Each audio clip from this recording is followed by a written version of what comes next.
the Columbia Network takes pleasure in presenting Orson Welles and the Mercury Theatre on the Air in the second of a unique new summer series of 9 dramatic productions. The first time in its history that radio has brought to the country an entire theatrical institution. Columbia is proud to welcome Orson Welles to its roster of stars and to give him the opportunity of bringing to the air those same qualities of vitality and imagination that have made him the most talked-of theatrical director in America today.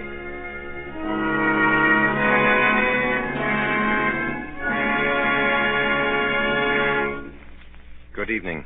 This is Orson Welles speaking. If there's anything bloodthirstier than a werewolf, it's a pirate. The Mercury Theatre is playing safe.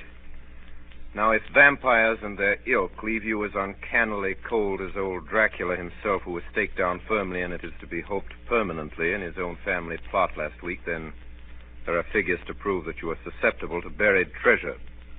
We calculate that no decent, law-abiding citizen is immune to pirates. There are cowboys and Indians, there are gangsters and G-men, but these delights are inconstant like the short skirt. I don't care how young you are. Nothing charms, nothing ingratiates, nothing wins like a one-legged, double-barreled buccaneer with earrings, a handkerchief on his head, and a knife in his teeth. What could be more appropriate on the starboard rail of your four-masted brigantine? If you haven't a four-masted brigantine, you have Treasure Island. It's in your library because it's a great English classic, and this evening, because it's a great story, it's on your radio. That's what I mean by playing safe. Once there was a small boy who asked his stepfather, who had written a number of books, please to write something interesting. The stepfather, seeing his point, immediately contributed a serial to something repugnant called Young Folks, a periodical circulated among that section of the English nation known as Tiny Tots, who were very prevalent in the 80s. The name of the serial was The Sea Cook by Captain George North, and if the Tiny Tots didn't think it was interesting, they should have been boiled in oil. The story was begun, the stepfather says, on a chill September morning by the cheek of a brisk fire and the rain drumming on the window. The small boy himself helped a lot, even though Captain North got the credit, and so did a third and equally incurable small boy, the author's father. They drew a map first, the chart of an island showing very queer and wonderful attractions, Spyglass Shoulder, for instance, and Skeleton Island, and the North Cache with the bar silver, and then on that chill September morning by that brisk fire of theirs, the three plotters buried their plunder, doubloons and louis d'or, gold and silver and rich jewels and pieces of 8. That's why the story was finally called Treasure Island. It's foolish to guess who's tuned in on this broadcast, but if in some way, we who were retelling this story hope devoutly that he, who the Samoans laid to rest in the hills of their own faraway Treasure Island and who is still known out there only as the great teller of tales, would not wish tonight as he did, so unaccountably at first, to suppress the real name of Captain George North. The small boy, of course, should have been decorated. It's a better world because he asked for something interesting. But then he was lucky. There are millions and millions of small boys. But only one of us had Robert Louis Stevenson for a stepfather.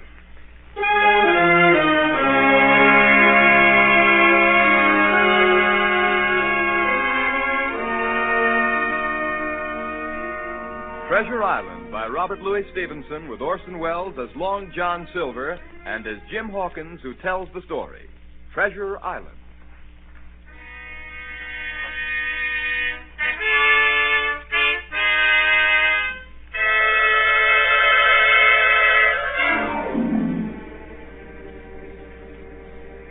Squire Trelawney, Dr. Livesey, and the rest of the gentlemen having asked me to write down the whole particulars about Treasure Island from the beginning to the end, keeping nothing back but the bearings of the island, and that only because there is treasure not yet lifted, I take up my pen in the year of grace 1783 and go back to that time 19 years ago when my father kept the Admiral Benbow Inn and the brown old seaman with a saber cut first took up his lodging under our roof. I was 14, but I remember him as if it were yesterday. 15 men on a dead man's kiss. Mother called to me from upstairs. Yes, Mother? There's a man coming up the road. Go out and see what he wants. He came plodding to the inn door, his sea chest following behind him on a hand-barrow.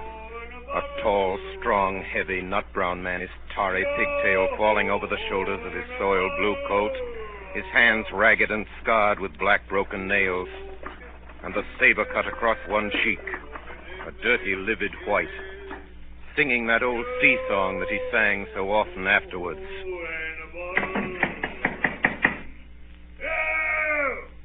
Open up in there. Now then, boy. Yes, sir. What do you call this place? The Admiral Benbow Inn, sir. Admiral Benbow, eh? Nice, lonely-looking, pleasant-situated grog shop. Folks don't come here much, do they, boy?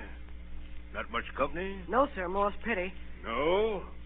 Well, then it's the berth for me. I'm a plain man, rum and bacon, eggs, all I want, and that head up there for to watch ships off. I have a mind to stay here a bit. Here, you matey. You with the wheelbarrow. Bring up alongside. Help up my chest. You two boys, heavy. Yes, sir. Call me Captain, boy. Captain. Yes, Captain. Just one thing more. Yes, Captain? You ain't seen him, have you?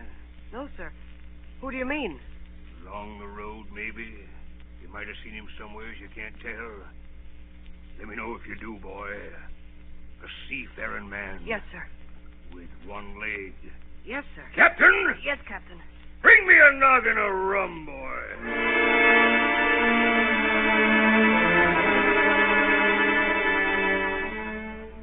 And so he came to live under our roof.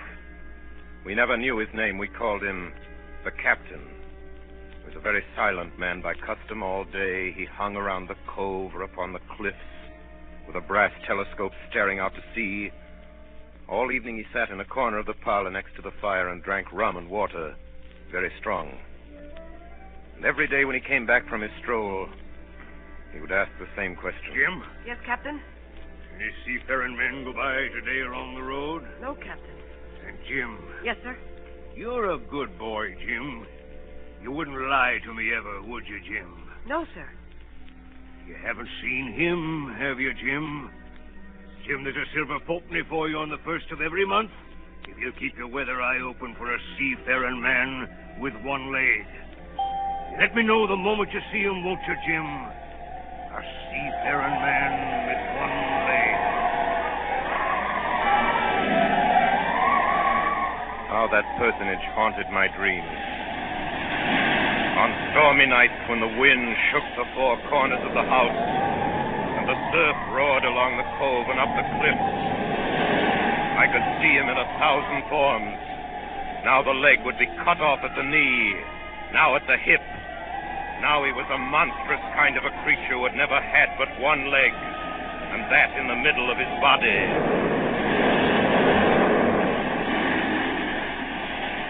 You'll keep your weather eye open, won't you, Jim? For a seafaring man with one leg. A seafaring man with one leg. Months went by. The captain bade fair to ruin us. We kept on staying week after week, month after month. And never a penny of money, Jim. Not a penny has he paid us since the day he came here. And me, a poor widow woman. Mother, why don't you ask him for some? Well, I'll tell you the truth, Jim. I'm afraid to ask him. I'm afraid of the man. Now, if your father was... In all that time, none of us ever saw him open the great sea chest that was in his room. There were nights when he took a deal more rum and water than his head could carry. Often I heard the house shaking and all the neighbors joining in for dear life. Drink and the devil has done. Quiet, amidships! Quiet! He would force them all to listen to his stories. Dreadful stories they were, about hanging and walking the plank and storms at sea and the dry Tortugas and wild deeds in places on the Spanish Main. By his own account, he must have lived his life among some of the wickedest men that God ever allowed upon the sea.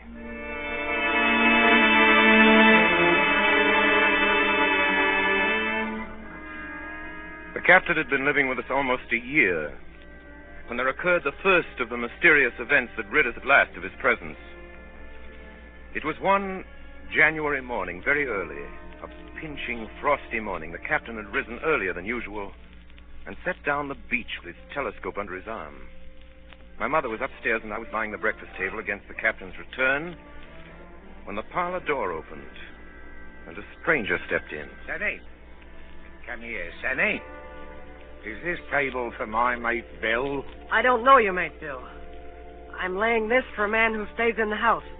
We call him the captain. Well, my mate Bill would be called the captain like as not. Now, we'll put it for argument like that your captain's got a cut on one cheek. And we'll put it, if you like, that cheek's the right one, eh? Well, God save me, there he is now. There's my mate Bill. That's him with a spyglass under his arm. Bless his old heart, to be sure. You and me'll just get back behind the door, Sonny, and we'll give Bill a little surprise, we will. Bless his heart, I says again. Or a dead man's kiss. Yo.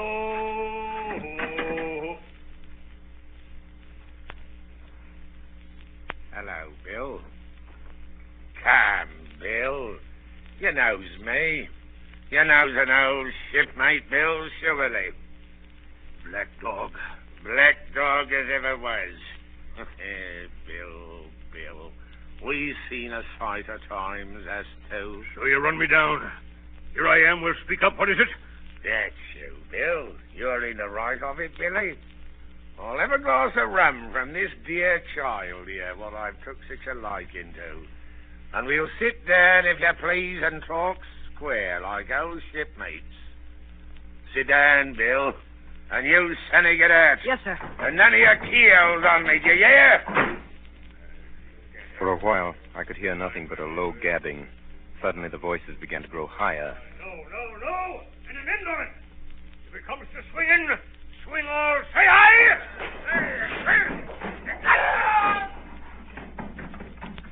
I saw Black Dog streaming blood run off down the road.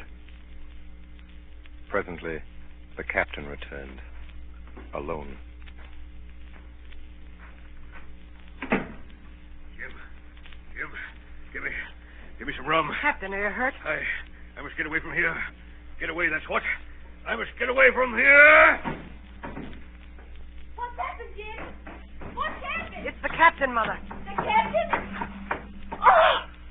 Oh, dearie me, what a disgrace. I've been afraid of something like this ever since he came into the house with that old chest of his. I got the rum and tried to put it down his throat, but his teeth were tightly shut and his jaws were as strong as iron. An hour later, our friend Dr. Livesey came. Doctor, what shall we do? Where is he wounded, Doctor? Wounded? A fiddlestick's end. No more wounded than you or I. The man's had a stroke. Where's Black Dog? Black Dog? There is no black dog except what you have in your own back. You've been drinking rum, man, and you've had a stroke. Now, listen to me. One glass of rum a day won't kill you. But if you take one, you'll take another and another, and then you'll die. Die and go to your own place like the man in the Bible, and the world will be rid of a very dirty scoundrel. Do you understand that? The name of rum for you is death.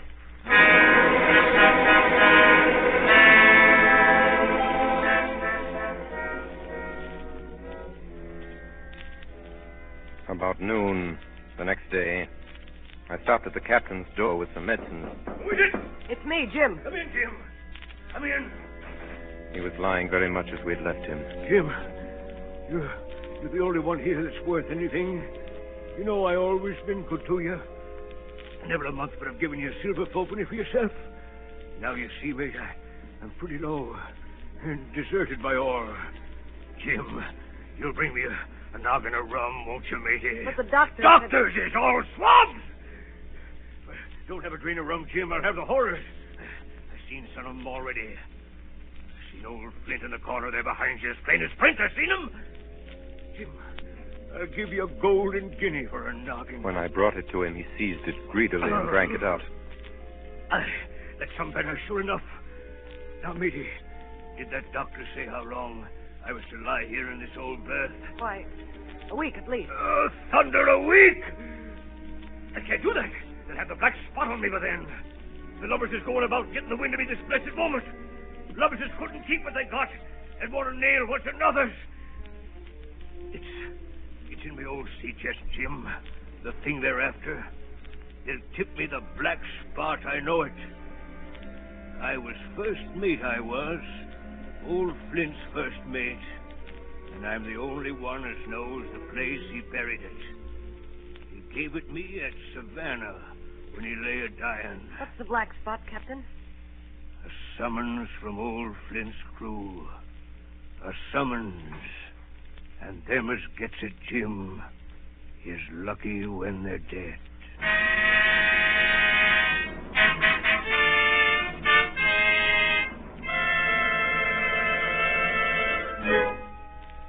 So, a week went by. And then, about 3 o'clock of a bitter, foggy, frosty afternoon, I saw someone drawing slowly near along the road. He was plainly blind, for he tapped before him with a stick, and he wore a great green shade over his eyes and nose, and he was hunched as if with age or weakness, and wore a huge old tattered sea cloak with a hood.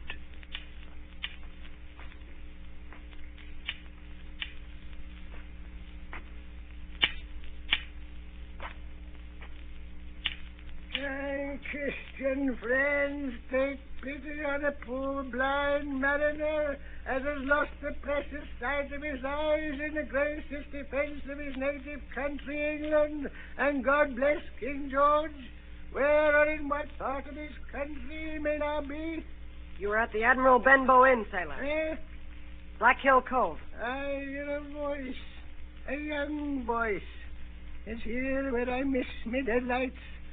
Will you give me your hand, my kind young friend, and lead me into the captain? I held out my hand, and the horrible, soft-spoken, eyeless creature gripped it in a moment like a vice. No, boy. Take me into the captain. Sir, upon my word, I dare not. You She's been... heard me. Take me in straight. Oh! Will you take me into the captain? Yes, sir. Good. And when I'm in view, say to him, he's a friend for you, Bill Bones. If you don't, I'll twist your arm right out of your body. Do you hear? Yes, sir. Stash, you patter, damn you. Now, forward march.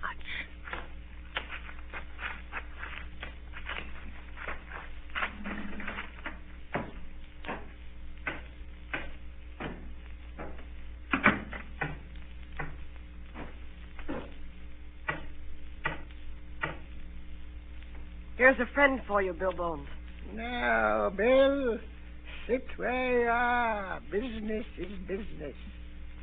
Hold out your left hand, Bill. Boy, take his left hand by the wrist and bring it near to my right. Here's a little bit of paper for you, Bill Bones.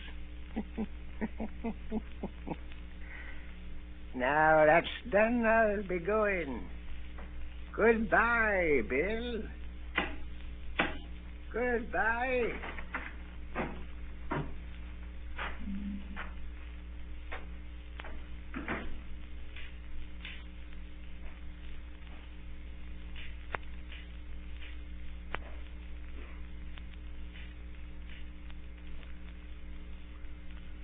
Jim? Yes, Captain? What time is it, Jim? 10 o'clock. 10 o'clock. 10 o'clock, 6 hours. We'll daddle 'em yet, Pew and Black Dog and Long John Silver. The whole crew of 'em will. Captain. Captain. Captain! Captain! The captain was dead. And there we were, my mother and I, a woman and a boy of 14, alone at night in the house, with the dead captain's body on the parlor floor. He owes his money, he does. A whole year, never a penny from him. And me, a poor widow. But, Mother, if Black Dog comes back, or the blind man... Black Dog fiddlesticks. There's something in that old chest of his upstairs that's rightfully mine. And we'll have that chest open if we die for it. Mother, Close the blinds, Jim. We don't want anybody watching us from the outside. We have to get the key off him. Look, Mother. Look. On the floor, close to the dead man's hand, there was a little round of paper, blackened on one side. The black spot. I took it up and found... You have till 10 tonight. 4 hours. Now, Jim, find that key. I felt in his pockets one after another. Perhaps it's round his neck. Tear open his shirt. There, sure enough, hanging on a bit of tarry string, we found the key. Then my mother got a candle in the bar, and holding each other's hands, we went upstairs to his room. Give me the key, Jim. Now then. Oh, nothing in here. Not a thing of value, not a penny. Mother, look. There, before us, lay the last things in the chest, a bundle tied up in oilcloth looking like papers, and a canvas bag that gave forth at a touch the jingle of gold. You see, Jim, I knew we'd find it. But I'll show these rogues that I'm an honest woman. I'll have me doing not a farthing over. Here, Jim, hold this bag. The coins were of all countries and sizes, doubloons and louis d'or, and guineas and pieces of 8. Mother. What is it, Jim? Mother, listen.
Come, Mother.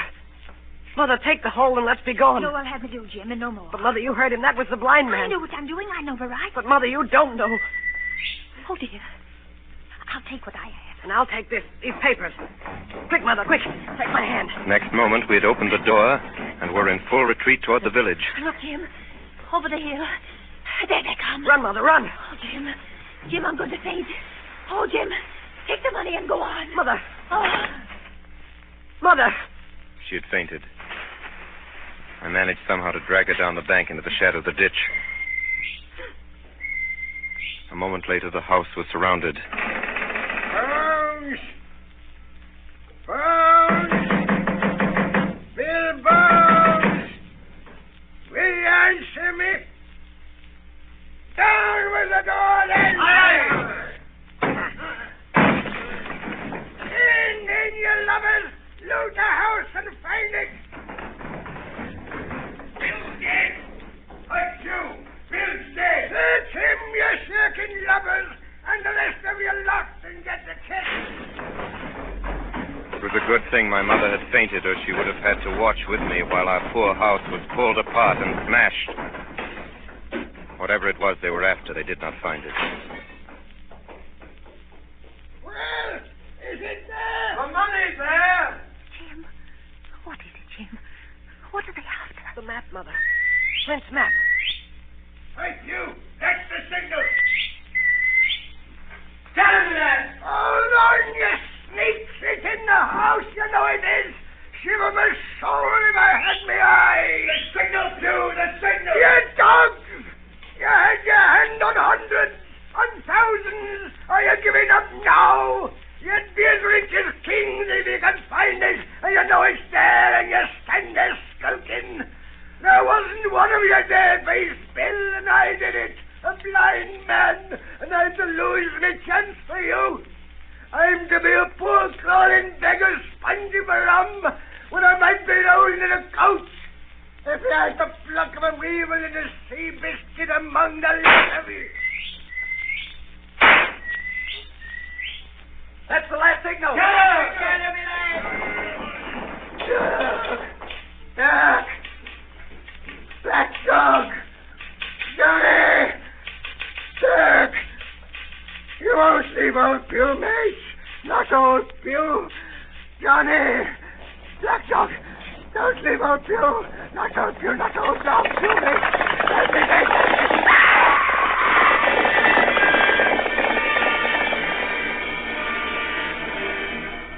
When they picked him up where he lay on the road on his side, Pugh was stone dead. The horsemen, as it turned out, were revenue officers who had some news of a strange lugger in Kit's Hole, and they set forth that night in our direction. They took my mother to a neighbor's house. So, Hawkins, they got the money, you say? Well, what in fortune were they after? More money, I suppose. No, Sergeant. Not money, I think. In fact, sir, I believe I have the thing in my breast pocket. And to tell you the truth, I should like to put it in safety. To be sure, boy, quite right. I'll take it. I thought perhaps Dr. Livesey... Yes, Dr. Livesey. Perfectly right, perfectly right. A gentleman and a magistrate. Doctor! Yes, sir. You have a good horse. Take this slide up behind you. Yes, sir.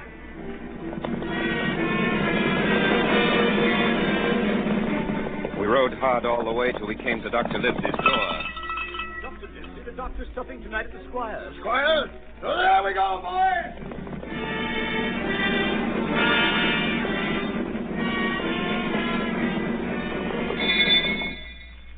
We'd arrived at the Squire's. He rose to meet us very stately and condescending. Come in, gentlemen. Good evening, Squire. Good evening, Dr. Livesey. Good evening to you, Fenton. What good wind brings you here? Then the officer stood up straight and stiff and told his story. Sergeant, you're a very noble fellow. This lad Hawkins is the tramp I perceive. Hawkins, ring that bell. Sergeant must have the mail. And so, Jim, you have the thing that they were after, have you? Here it is, sir. You've heard of this Captain Flint, I suppose, Squire? Heard of him? Heard of him, you say? He was the bloodthirstiest buccaneer that sailed. Blackbeard was a child to Flint. The Spaniards were so prodigiously afraid of him that I tell you, sir, I was sometimes proud he was an Englishman. Important to me is, had he money? Money! One of those villains after but money. That we shall soon know. What I want to know is this. Suppose I have here in my pocket some clue to where Flint buried his treasure. Will that treasure amount to much? Amount, sir? It'll amount to this. If we have the clue you talk about, I bid out a ship in Bristol Dock and take you and Hawkins here along, and I'll have that treasure if I search a year, sir. Very well. Now, if Jim is agreeable, we'll open the packet. A map of an island with latitude and longitude and writing.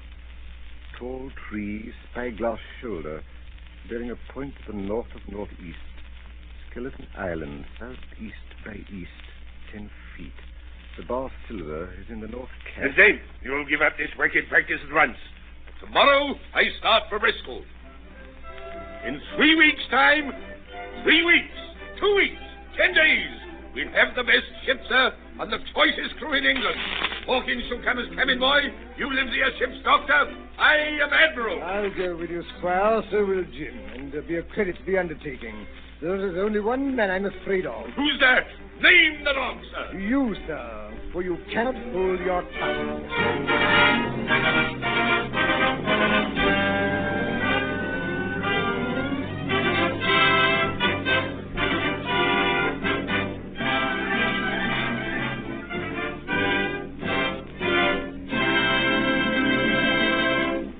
In a few moments, we shall be bound for Treasure Island with Dr. Livesey, Squire Trelawney, and Jim Hawkins. We pause now for station identification. This is the Columbia Broadcasting System. WABC, New York. Tonight, the Columbia Network is bringing you Orson Welles and the Mercury Theatre on the air in Robert Louis Stevenson's Treasure Island. As Jim Hawkins was telling us, we are eager to leave the Benbow Inn behind and set out for the docks in Bristol.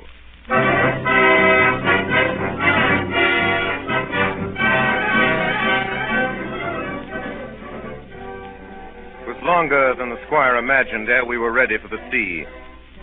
Weeks passed on. Then, one fine day, there came a letter from the Squire. From Bristol. Here, Livesey. The ship is port and fitted. Lies at anchor ready for sea. It was the crew that delayed me, till the most remarkable stroke of fortune brought me the very man that I required. I was standing on the dock, when by the merest accident I fell in talk with him. He had hobbled down there that morning with a parrot on his shoulder to get a smell of salt, he said. Out of pure pity, I engaged him on the spot to be ship's cook. Long John Silver, he is called, and has lost an egg. Well, sir, I thought I'd only found a cook, but it was a crew I'd discovered. Between Silver and myself, we got together in a few days a company of the toughest old salts imaginable. I declare we could fight the frigate. Seaman ho! Hang the treasure! It's the glory of the sea that has turned my head. On the 16th of April, the schooner Hispaniola set sail from Bristol Harbor. It was more than 19 years ago, but I can remember it as if it were yesterday. Me and my new blue cabin boys were 19 years ago. leaning over the rail, waving goodbye to my mother, and doing my best not to cry. For at the last moment, it sort of hurt to leave her, and it was the first time I had been away from home. Then, a little before noon, Captain Smollett gave an order. The boatswain sounded his pipe, and the crew began to man the capstan bar. Soon, the anchor was short up. Soon it was hanging dripping at the bars. Soon the sail began to draw, and the land and shipping to slip by on either side. The Hispaniola had begun her voyage to the Isle of Treasure.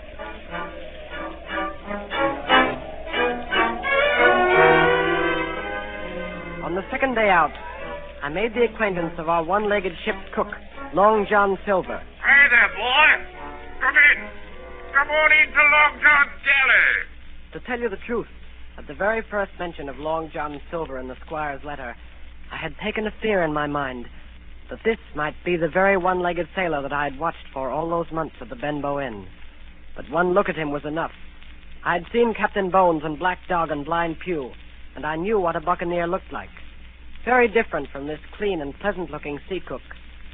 His left leg was cut off close to the hip, and under the left shoulder he carried a crutch, which he managed wonderfully, hopping about on it like a bird. Pieces of eight. Pieces of eight. Pieces of eight. Are you Mr. Silver, sir?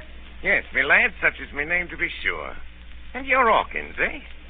Nobody more welcome than yourself, me lad, in old John's galley. Sit down, hear the news. Your first trip to sea, Hawkins? Yes, sir. Well. Well, there's a lot of things you're going to learn before this here voyage is over. What do you think, Hawkins?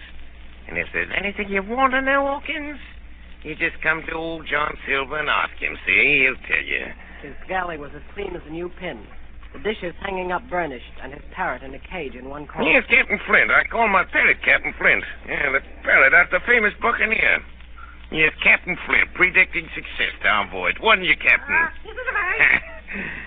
She's a powerful old bird, is Captain Flint. 200 years old if she's a day, and if anybody's seen more wickedness, it must be the devil himself. She sailed with England, the great Captain England, the pirate, on the old Walrus. It's Flint's old ship. As I've seen her muck with the red blood and fit to sink with gold. She's been at Madagascar and at Malabar and Suriname and Providence and Portobello. To look at her, you'd think she was a baby, Hawkins, but you smell powder, haven't you, Captain? Stand by to go by. And blood, eh, Captain? Order amidship. Animal hands. And pieces of eight, eh, Captain? Pieces of eight. Pieces of eight. Pieces of eight. Pieces of eight. Pieces of eight. At the end of the third week, we left Madeira behind us. The ship proved to be a good ship. The crew seemed to be capable seamen. There was only one man aboard who was not satisfied, and that was the ship's master, Captain Smollett. I'll speak plain. I don't like it. I don't like this cruise. I don't like the men. I don't like me officers. That's short and sweet. But nobody paid much attention to him. Every man on board seemed well content. Double grog was served on the least excuse. There was duff on odd days, and always a barrel of apples standing broached in the waist, for anyone to help himself that had a fancy. Never knew good come of it yet. Spoil folks' lands, make devils. That's my belief. We're not home again yet. But good did come of that apple barrel. It was about the last day of our outward voyage. Sometime that night, or at latest before noon of the morrow, we should sight the Treasure Island. Just after sundown, when all my work was over, I thought I should like an apple. I ran on deck. The watch was all forward, looking out for the island. I got into the apple barrel. Suddenly, I heard voices on deck. Look here, Barbecue. How long are we going to stand off and on like a blessed bumboat? Why thunder I want to go into that cabin, I do. I want their pickles and wine and that. How long? By the powers, the last moment I can manage, and that's how long. How many tall ships, think you, have I seen laid aboard? And how many brisk lads drying in the sun at execution dock? And all for this same hurry, and hurry, and hurry. He's a first-rate seaman, Captain Smollett. Sails the blessed ship for us. We're all seamen aboard here, I should All think. forecastle hands, you mean? I know the sort you are. You're never happy till you're drunk. It's your long, John. I don't know what his treasure is, do I? No more to use as you, and here's this squire and doctor with a map and such. Well, then I mean this squire and doctor shall find the treasure for us and help us to get it aboard by the powers. After that... After that, what do we do with them, John Silver, after that? Well, what would you think we does with them? Put them ashore like maroons? Or cut them down like that much pork? Duty is duty, mate. Wait. Wait is what I says. When the time comes, why, let her rip. Land ho! What's that? What's that? Land ho!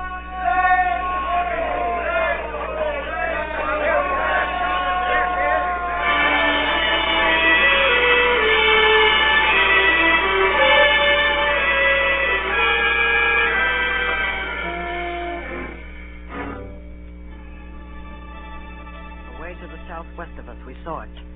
Treasure Island. 10 minutes later, we were gathered in the cabin. The squire, Dr. Livesey, the captain, and myself. Now, Hawkins, you have something to say. Speak up. I did as I was bid. I told them the whole story of Silver's conversation. When that was done, all three, one after another, and each with a bow, drank my good health. Then the squire rose. Captain Smollett, you were right and I was wrong. I own myself an ass. I await your orders, sir. Silver is a remarkable man. Here's the way I see it. We must go on because we can't turn back. And what I propose is that we don't wait for them to surprise us, but that we come to blows at our own time and when they least expect it. There must be some faithful hands left. Well, we must find out who they are. Jim Shear can help us more than anyone. The men are not shy with him, and Jim is a noticing lad. Hawkins, I put prodigious faith in you.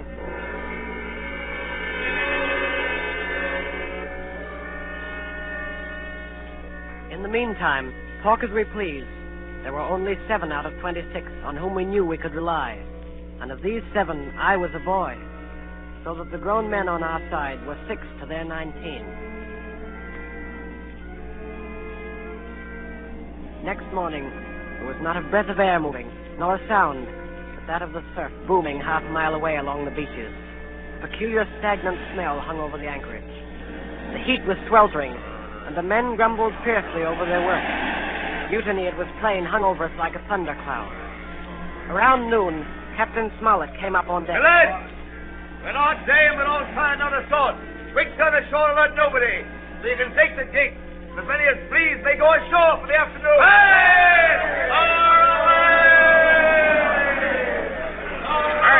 Hey, wait a minute, man. What's the hurry?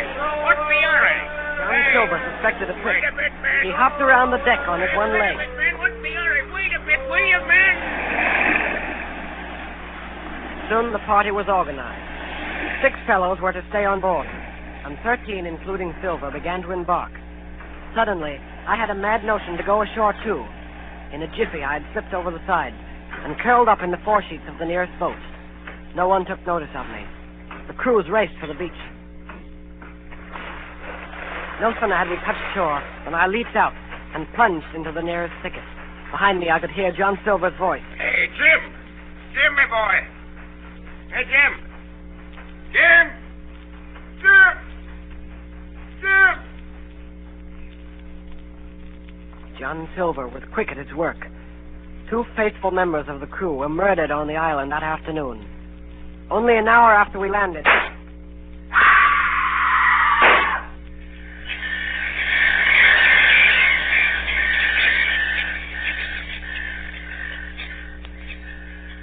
The second killing I saw with my own eyes. from where I lay hidden among the trees. Will you tell me you let yourself be led away with that kind of a mess of swabs? As sure as God sees me, I'd sooner lose me hand than turn to get me duty. Mate, it's because I think's gold dust of you. Gold dust. John Silver, you're mate of mine no more. If I die like a dog, I'll die in me duty. You've killed Alan, have you? Kill me too if you can. But I defy you. He started to walk away. Try this, then. Long John whipped the crutch out of his armpit and sent it hurtling through the air. It struck him in the back and killed him. Then Silver brought out a whistle. I didn't wait. I ran. I ran as I never ran before.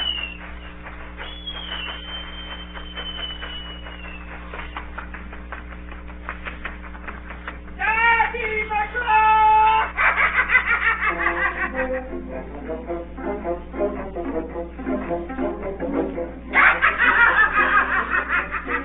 I looked up the side of a hill.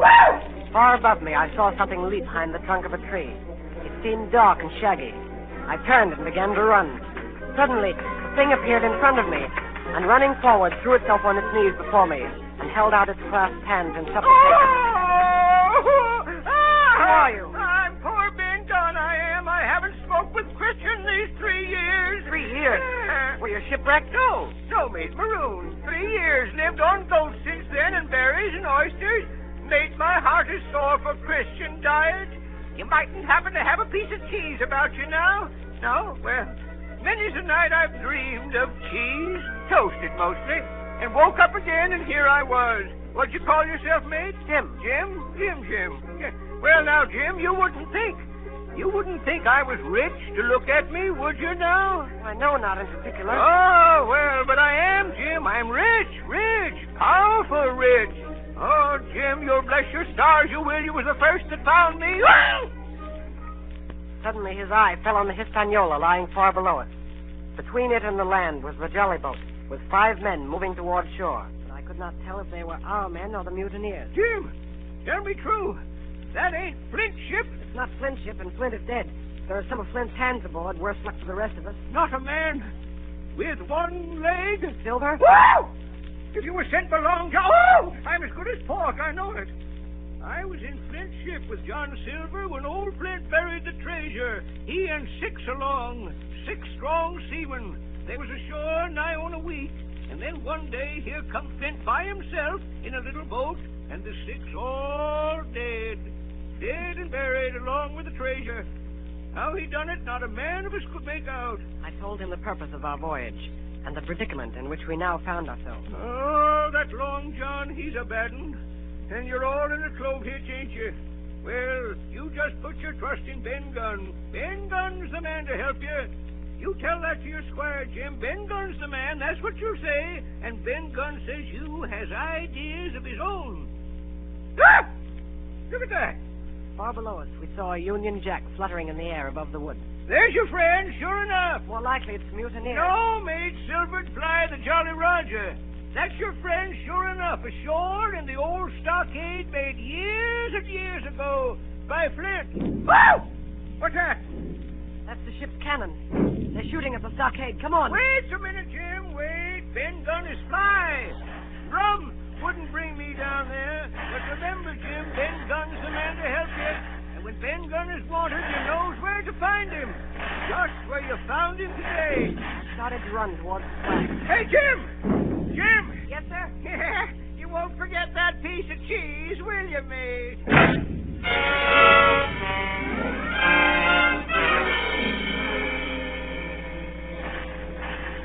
It was less than a mile to the stockade. It was heavy running through the woods. The shooting was getting louder. Suddenly before me, I saw a clearing. The smoke of muskets fired nearby.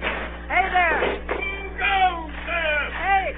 Don't shoot, it's me! Who's me? Me! Jim Hawkins! It's James! A moment later, I was over the stockade among my friends. And soon afterwards, the firing ceased. The mutineers were saving their powder. The stockade was a good place, with a paling 6 feet high all around it. We could have held it against the regiment. And here Captain Smollett decided to stay and await our enemy's next move. I told Dr. Livesey and the squire about Ben Gunn. Hey! Flag a truce! Flag a truce! Who's that? Silver. Keep indoors, men. 10 to 1, this is a trick. Who goes? Stand or we fire. Flag a truce! Doctors, watch on the lookout. Dr. Livesey, take the north side, if you please. Yes. Jim, the east. Gray, west. The watch below, all hands to load muskets.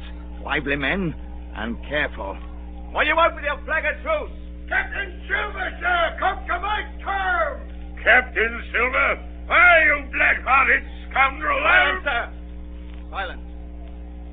If you wish to talk to me, you can come, and that's all. If there's any treachery, it'll be on your side, and the Lord help you. That's enough, Captain. A word from you's enough. I know a gentleman, and you may lay to that. You'd better sit down. You ain't gonna let me inside, Captain? It's a main cold morning, to be sure, sir, to sit outside upon the sand. Oh, there's Jim. Top of the morning to you, Jim. Well, there you're all together like a happy family in a manner of speaking. If you've anything to say, my man, better say it. Right you were, Captain Smollett. Duty is duty, to be sure. Well, here it is. We want that treasure. We'll have it. That's our point. You just soon save your lives, I reckon, and that's yours. You have a chart, haven't you? That's as may be. Oh, well, you have. I know that. What I mean is, we want your chart. You give us the chart to get the treasure by, and I'll give you my affidavit upon my word of honor to clap you somewhere safe ashore. Is that all you have to say? Every last word, by thunder. Refuse that, and you've seen the last of me but musket balls. Very good. Now you lay me. If you'll come up one by one, unarmed, I'll engage to clap you all in irons and take you home to a fair trial in England. If you won't, as my name's Alexander Smollett, I've flown my sovereign's colours, and I'll see you all to Davy Jones. You can't find the treasure. You can't sail the ship. And you can't fight us. I stand here and tell you so. And at the last good word you'll get from me. Now, trump me, lad. Laugh! Laugh, by thunder, laugh. For an hour out, you'll laugh on the other side. And then the die will be the lucky ones.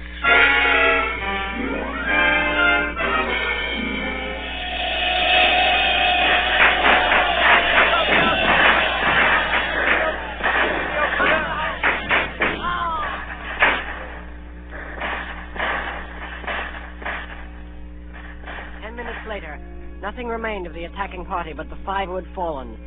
4 on the inside and 1 on the outside of the palisade. The mutineers did not come back that night. They had got their rations, as the captain put it. The next day was stifling hot.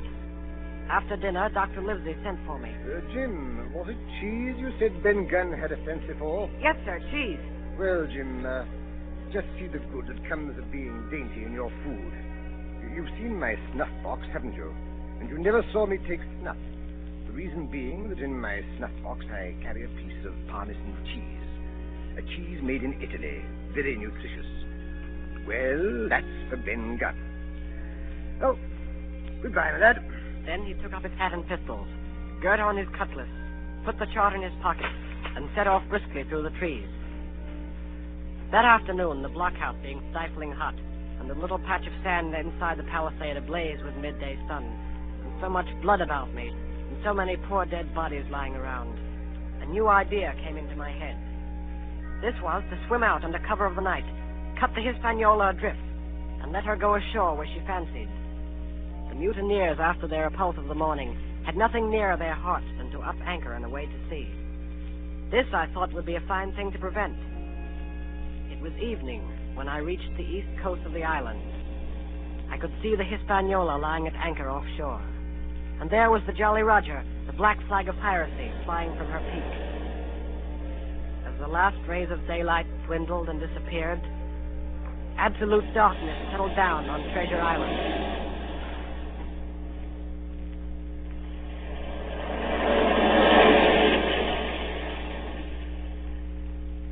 The next night I was back on land.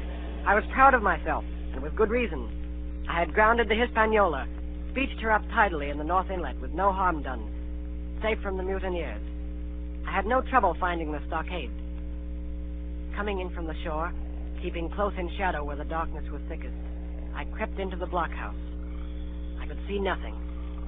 The doctor and the squire must have worried about me. I should lie down in my own place, I thought, and enjoy their faces when they found me in the morning. I felt for a place to lie down. Pieces of eight! Pieces of eight! Now go! Pieces of eight!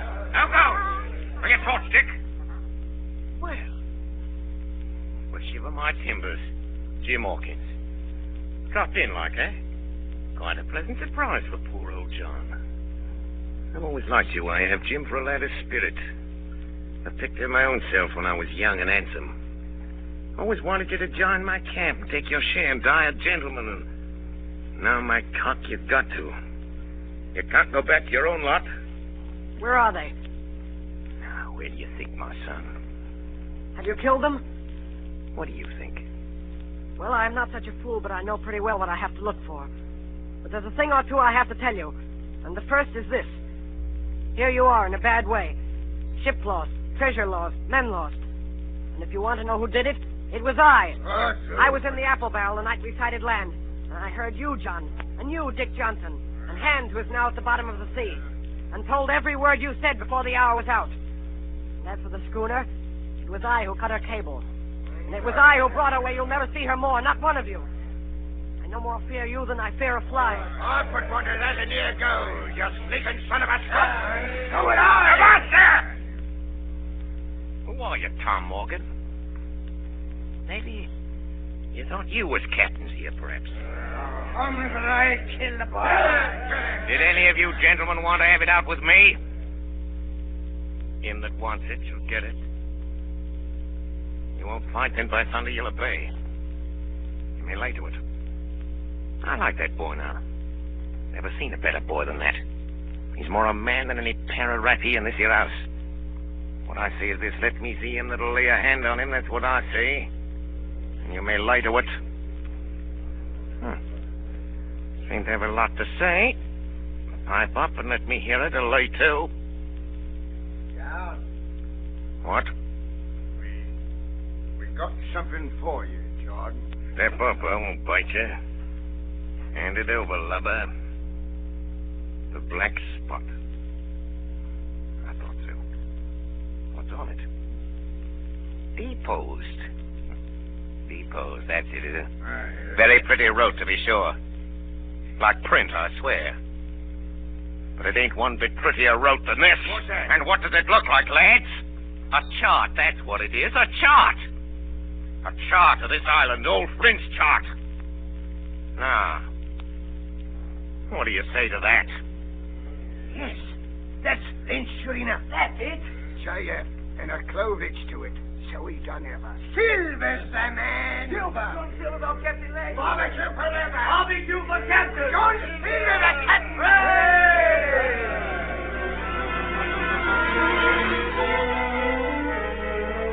That was the end of the night's business. Only much later, I woke up suddenly and felt someone beside me. Jim, my boy. Yes, Long John? I saved your life here tonight, Jim. Now, you and me stick close, Jim, back to back like in case of trouble. And talking of trouble, Jim, why did those friends of yours leave that chart behind when they cleared out of here? They did, though. I came in here this morning and found the place empty and the chart lying there on the table where I couldn't miss it. And there's something under that. Something under that. Good or bad. The next morning, we set out after the treasure. Tall tree, spyglass shoulder, bearing a point to the north and northeast. Skeleton Island, east, southeast, and by east, 10 east. Hey, over there! Come quick! At the foot of a pine, half covered with green creeper, a human skeleton lay on the ground. A skeleton, by God! It lay perfectly straight, the feet pointing in one direction, the hands raised above its head like a diver's, pointing directly in the opposite. It ain't natural. It ain't natural, but you know, lads, I've a notion in my old numbskull. Now, here's the compass. There's the tip-top point of Skeleton Island sticking out like a tooth. Just take a bearing, will you, along the line of them bones? East, southeast, and by east. I thought so. There's a pointer. Right up there's our line for the Pole Star and the Jolly Dollars. This is one of Flint's jokes, and no mistake. Him and these 6 was alone here. Alone. He killed 'em. Every man. And this one he hauled up here and laid down by the compass, yes. 6 they were, and 6 we are. And Bones is what they are now. I saw him dead, old Flint. There he laid with penny pieces on his eyes. Dead, aye, sure enough he's dead. But if ever spirit walked, it'd be Flint's. He had heart, but he died bad, did Flint. Oh, that he did. May not it were. And the windy was open, and I hear that old song of his coming out clear as hell. And the death all on man already. Listen.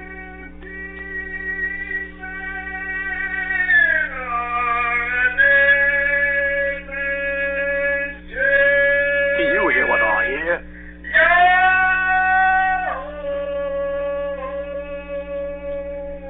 That's Flint, begad. Old Flint. Oh, Lord.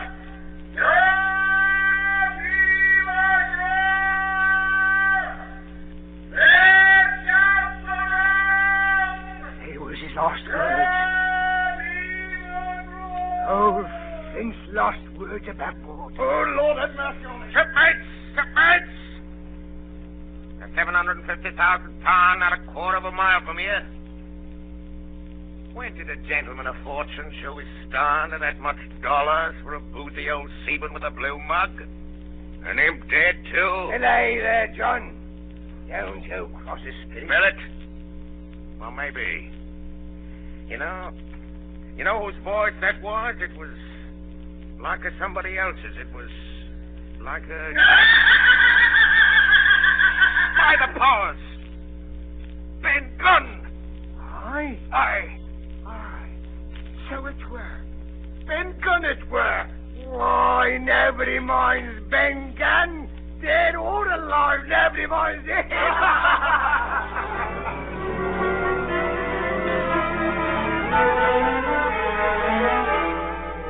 Spyglass shoulder, bearing a point to the northeast, Skeleton Island, southeast and by east, 10 feet. Hey, mate, here's a tall tree. The first of the tall trees was reached, and by bearing proved the wrong one. So did the second. So the third. Here it is. Hey, from God, Betty, here it is. Before us was a great excavation. In this was the shaft of a pick broken in two, and the boards of several packing cases strewn around, all branded with the name Walrus, the name of Flint's ship. The treasure had been found and rifled. The 700,000 pounds were gone. We turned and saw above us on the edge of the pit Ben Gunn, Dr. Livesey, Gray, and the squire, all with muskets. The doctor's plan had worked. The pirates had fallen into his trap.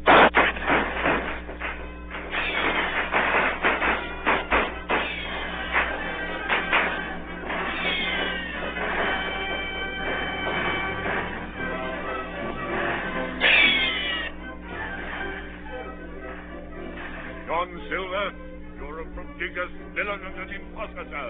But you saved this boy's life, and I'll not prosecute you. But the dead men, sir, hang about your neck like millstones. Thank you kindly, sir. I dare you to thank me. It's a gross dereliction of my duty. Stand back! It took us 3 days to move the treasure from Ben Gunn's cave on board ship. On the 8th day of December, the Hispaniola reached Bristol. 5 men only of those who had sailed returned with her. Well, that was 19 years ago. All of us had an ample share of the treasure and used it, wisely or foolishly according to our natures. Captain Smollett is now retired from the sea. As for Ben Gunn, he got 1,000 pounds, which he spent or lost in 19 days, for he was back begging on the 20th. Silver vanished on the voyage one night off the coast of Mexico, and we heard no more of him. The bar silver and the arms still lie, for all I know, where Flint buried them. And certainly they shall lie there for all of me. Oxen and wain ropes would not bring me back again to that accursed island. The worst dreams that ever I have are when I hear the surf booming about its coast to start upright in bed, with the sharp voice of Captain Flint still ringing in my ears. Pieces of eight, vase. This is the vase. This is the vase. This is the vase.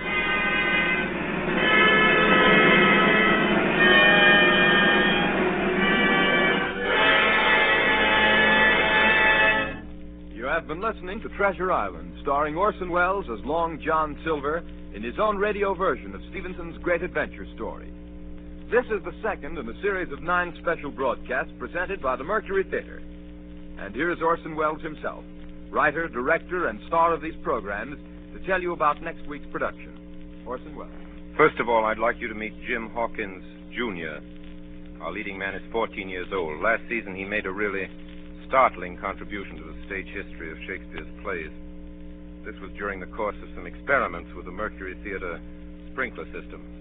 As a consequence of what must certainly have been extensive research in that field, he caused it to rain, actually to rain, and copiously to rain, where in more than 300 years it has never rained in Julius Caesar before. It rained on Brutus. It rained all over Brutus. In the Forum, I was Brutus, and I ought to know. Now, as dramatic criticism, I found this telling and even final. There's a surprise item in the funeral scene. I can assure you that the unexpected appearance on the stage of so many gallons of real water created in us all an impression that was almost overwhelming. Our popular leading man says that he did it all with a match.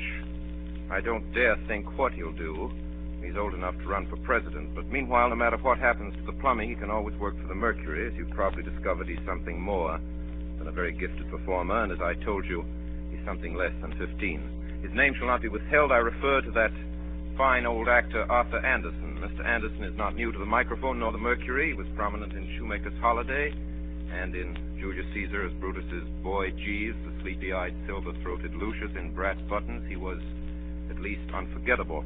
As to our celebrated Mark Antony, George Coulouris, who has always somehow cleverly escaped Rainmaker Anderson, he played Captain Smollett tonight. Eustace Wyatt, late housebreaker of Heartbreak House, was the squire. Ray Collins is responsible for Ben Gunn, among other things. And that was Alfred Shirley as Blind Pew. Then you heard Stephen Fox and Agnes, guess what she played, Moorhead, and a Mercury roundup, William Allen and Richard Wilson inclusive. Jim Hawkins Sr. will bear no comment. Next week, we offer you the ominous and authentic click of the world's most famous knitting needles, Madame Lafarge's needles and Madame herself, Dr. Manette, Sidney Carton, and the entire French Revolution, same time, same station. It is a far, far better thing that I do than I've ever done. Charles Dickens, that is correct. That is absolutely correct. Charles Dickens' Tale of Two Cities. There is at this moment a disturbance in the sub-control room, and if it isn't a tumbrel, it's Arthur Anderson. It's a good thing the program's over. Good night, everybody. Thanks. Please write me the stories you'd like to hear, and goodbye till next week.